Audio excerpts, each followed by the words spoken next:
2017학년도 학생 자치기구 선거가 이뤄졌습니다. 투표 현장부터 개표 현장까지 JBS에서 취재했습니다. 우리 대학 동맹휴업이 총투표를 통해 성사되었습니다.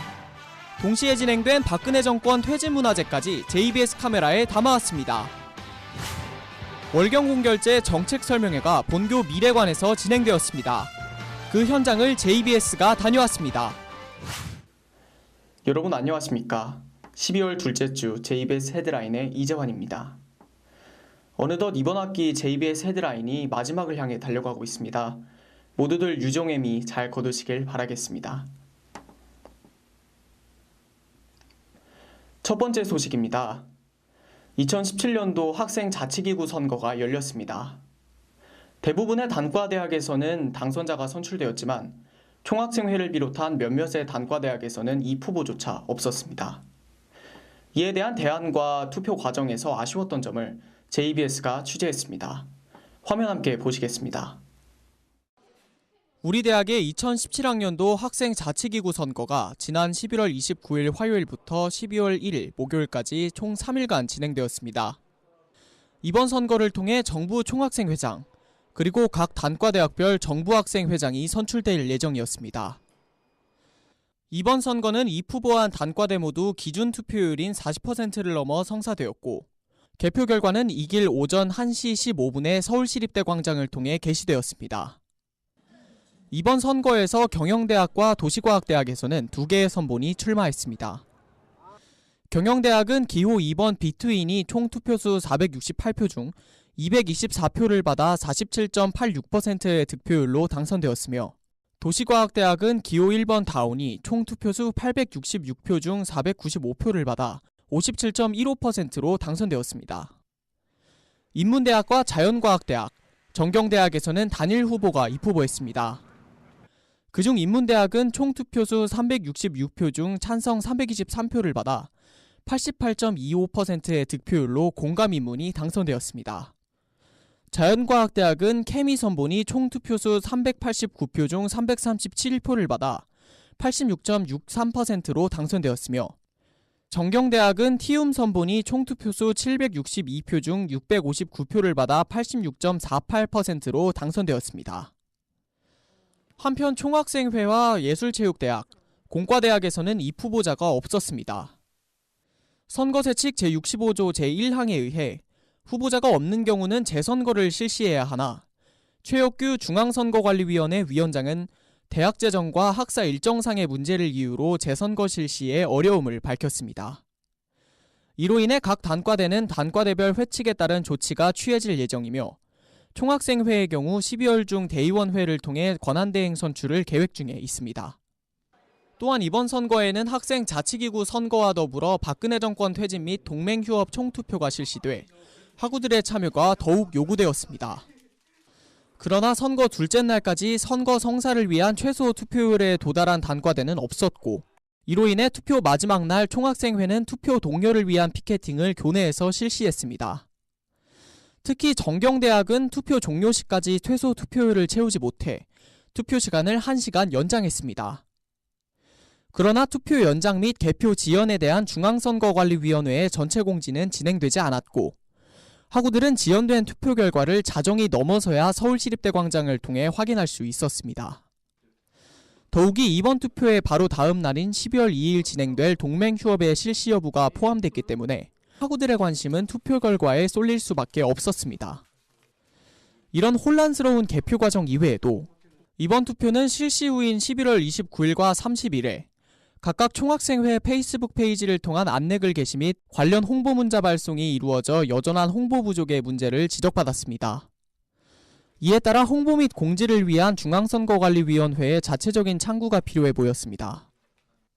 또한 일각에서는 투표 기간 중 일부 투표소의 상주 인원의 부재를 언급하며 투표소 운영과 관리에 대해 지적했습니다. 이에 최혁규 중앙선거관리위원회 위원장은 일반 학생을 대상으로 3일간 8개의 투표소에서 9시간 동안 실시되는 선거의 상주 인원을 충당하기는 쉽지 않았으며, 지원 후 연락 두절이 되는 지원자들의 태도 등으로 인해 투표소 운영에 어려움이 있었다고 답하며 원활한 선거가 될 수 있도록 더욱 노력하겠다고 덧붙였습니다. 그러나 학생들의 의견을 민주적으로 표출할 수 있는 투표를 돕는 인원에 대한 문제는 매 투표마다 언급되었으며 이에 대한 해결 방안이 아직까지도 마련되지 못한 점은 분명한 문제가 있어 보였습니다. 선거는 민주주의의 꽃이며 학생 선거는 학생 자치의 꽃입니다. 학생들의 참여와 더불어 명확한 제도의 마련이 선행될 때 비로소 의미 있는 학생 자치의 실현이 이루어질 것입니다. 이상 JBS 헤드라인 김태현 기자의 취재였습니다. 두 번째 소식입니다. 지난 2일 우리 학교는 동맹휴업을 선포했습니다. 비록 하루에 그쳤으나 이번 동맹휴업에 대해 김정우 기자가 취재했습니다. 우리 대학은 지난 2일 동맹휴업 선포식을 시작으로 대학생 동맹휴업을 진행했습니다. 동맹휴업이란 어떤 주장을 관철하기 위해 학생들이 집단적으로 잠시 학업을 중단하는 일이며 이번 동맹휴업의 경우 박근혜 대통령의 퇴진을 촉구하는 행동에 참여하는 것에 목적을 가지고 있었습니다. 지난 11월 25일 숙명여대를 시작으로 성균관대, 한양대, 서강대 등이 휴업에 동참했으며 1일 부산대의 참여로 이어지며 대학생 동맹휴업이 전국적으로 확산되고 있습니다. 우리 대학도 이와 같은 분위기 속에서 동맹휴업에 동참하기 위해 11월 25일 동맹휴업 총투표를 선언했고 11월 29일부터 12월 1일까지 총투표를 실시했습니다. 동맹휴업을 진행하기 위해서는 재학생의 40% 이상이 투표에 참여해야 했으며 그중 과반수 이상의 찬성표가 필요했습니다. 12월 1일 진행된 개표 결과 총 선거인수 8,451명 중 3,713명이 투표해 최종 투표율은 43.93%를 기록했고 이중 찬성표가 3,222표로 86.77%를 차지해 동맹휴업 참여가 결정됐습니다. 한편 총학생회 측에서는 이번 동맹휴업으로 인한 강의의 출결 문제에 대한 내용을 광장과 페이스북 페이지에 게시했습니다.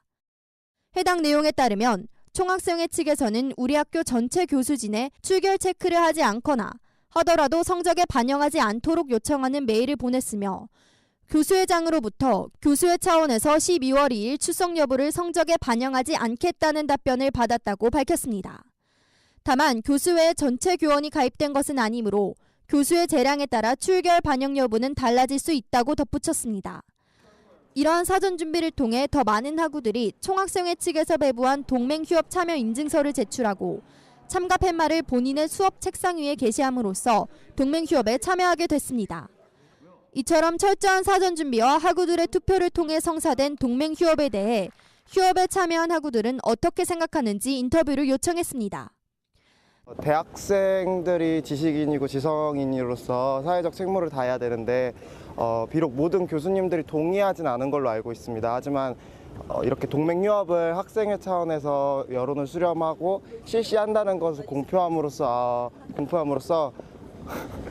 시립대 대학생들이 지성인으로서 책무를 다하고 있다는 것을 보여줄 수 있는 좋은 계기인 것 같습니다. 동맹휴업이라는 것 자체를 이번에 처음 접해봤는데 이런 시국에 저희 학교도 다 단결해서 이렇게 동맹휴업 이런 걸 해서 좀 더 나아질 수 있다면 도움이 될 수 있다면 이런 동맹휴업도 굉장히 좋다고 생각을 합니다. 대개 지성인으로서 현재 시국의 개선을 위해 행동으로 실천한다는 의미를 갖는다며 긍정적인 반응을 얻은 이번 동맹휴업은 선포식을 시작으로 박근혜 정권 퇴진을 주장하는 문화제로 이어졌습니다. 문화제에서는 최순실 국정농단 사건에 대한 문제를 푸는 도전 하야베를 울려라, 박 대통령의 퇴진을 요구하며 교내를 행진하는 학내 행진 등의 프로그램이 진행됐습니다. 특히 문화제의 마지막 프로그램인 분노의 박 터뜨리기 행사에서 문화제에 참여한 학우들은 함께 박을 터뜨리며 국정농단을 거친 무기력한 정권과 박 대통령을 향한 분노를 표출했습니다. 비록 동맹휴업은 12월 2일 단 하루 동안 진행됐으나 문제점이 있는 시국에 대한 변화를 요구하는 목소리는 앞으로도 지속되어야 할 것입니다. 이상 JBS 헤드라인 김정우였습니다. 마지막 소식입니다. 지난 11월 24일 월경 공결제 실시를 위한 정책 설명회가 열렸습니다. 이 사안에 대해서 많은 학우들이 온라인상에서 자신의 의견을 피력했지만 정작 이 정책을 설명하는 자리에서는 참여 면에서 문제가 심각했습니다. 김서연 기자의 취재입니다. 지난 24일 월경 공결제 정책 설명회가 우리대학 미래관에서 진행됐습니다. 월경 공결제는 시원 총학생회의 초기 공약 중 하나로 생리로 인한 결석을 출석으로 인정해주는 제도입니다. 이 정책의 추진 과정은 3월 사전조사, 6월 타대학 사례 참고 및 시행안 논의, 10월 500인 서명 및 홍보 캠페인을 거친 것으로 알려졌습니다. 이러한 추진 과정 중 서울시립대 광장에서는 월경 공결제에 대한 다양한 학우들의 의견이 표출됐습니다. 그 중에서도 특히 월경 공결제의 취지에는 공감하나 정책의 악용을 차단하기 위한 대책이 미비하다는 의견이 공통으로 제시됐고, 이에 대해 총학생회 측은 악용을 원천적으로 막는 것은 불가능하나 한 학기당 일수, 신청 간격, 강의당 횟수에 제한을 두는 방법으로 보완할 수 있다는 답변을 남겼습니다. 이 같은 논의와 의견에 대한 공론화를 위해 월경 공결제 정책 설명회가 마련됐습니다. 이 자리에서 남수민 학생 인권국장은 서울시립대 광장에 제시된 월경 공결제의 문제점과 우려에 대해 반론과 설명을 덧붙였습니다. 첫째, 남학생에 대한 역차별이다. 둘째, 오남용의 가능성이 있다. 셋째, 월경통이 있다는 증빙 자료로 진단서를 제출해야 한다는 의견에 대해 다름을 다르게 취급하는 제도로 역차별이 아니다. 오남용의 가능성이 없는 제도는 많지 않으며 제도와 인식 개선을 통해 보완할 수 있다. 월경은 병이 아니며 오직 증빙을 위한 병원 방문은 현실적으로 어렵다는 반론을 펼쳤습니다. 앞서 온라인으로 제시되었던 월경 공결제에 대한 논의에 이어 총학생회는 제도의 도입을 위한 신청 및 시행 방법, 기타 사항에 대한 충분한 검토를 해왔음을 밝혔습니다. 이에 대해 총학생회의 구체적인 준비 사항에 대해 들어보기 위해 담당자인 남수민 학생 인권국장에게 인터뷰를 요청했습니다. 월경 공결제를 홍보하는 캠페인 부스를 학관 앞에서 시행을 하면서 학우들의 의견을 간단한 앙케이트를 통해서 받기도 하고 학내 온라인 커뮤니티를 모니터링하면서 댓글이나 게시물 등에 있는 의견들을 저희가 또 듣기도 했습니다. 그 과정에서 있었던 오남용이나 역차별 또 진단서 발급에 대한 의견들에 대한 저희의 생각과 피드백을 오늘 정책 설명회에서 전달하고자 준비하기도 했습니다. 온라인에서 설문조사를 통해서 학생들의 의견을 수렴을 하고 2학기 교학협의회 안건으로 상정하여 논의할 예정입니다. 그러나 실제 정책 설명회는 앞선 온라인에서의 반응과는 사뭇 다른 분위기로 진행됐습니다.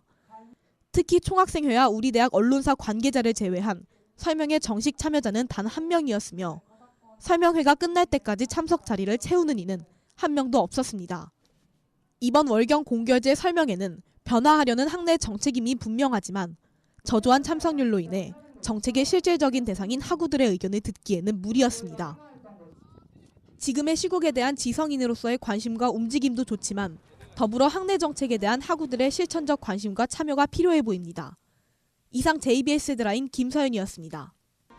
교양영어실에서 마련한 2016학년도 겨울계절학기 영어글쓰기 워크숍 프로그램 신청이 1월 9일까지 진행됩니다. 2016년 12월 서울시립대학교 모의토익 및 모의토스 시험 접수가 12월 14일까지 이뤄집니다. 한국청소년재단에서 주관하는 사랑의 몰래산타 대작전 봉사자 모집이 12월 6일까지 이루어집니다. 자유융합대학에서 마련한 통섭교육 강화를 위한 해외 탐방 프로그램 신청이 12월 9일까지 진행됩니다. 마지막까지 애를 태워야 했던 학생 자치기구 선거와 동맹휴업 총투표, 그리고 총학생회와 언론사 관계자를 제외하면 단 한 명의 참여자밖에 없던 월경 공결제 정책 설명회까지. 이 무관심은 어디에서 기인하는가? 2016학년도 마지막 JBS 헤드라인 여기서 마치겠습니다. 시청해주신 여러분 고맙습니다.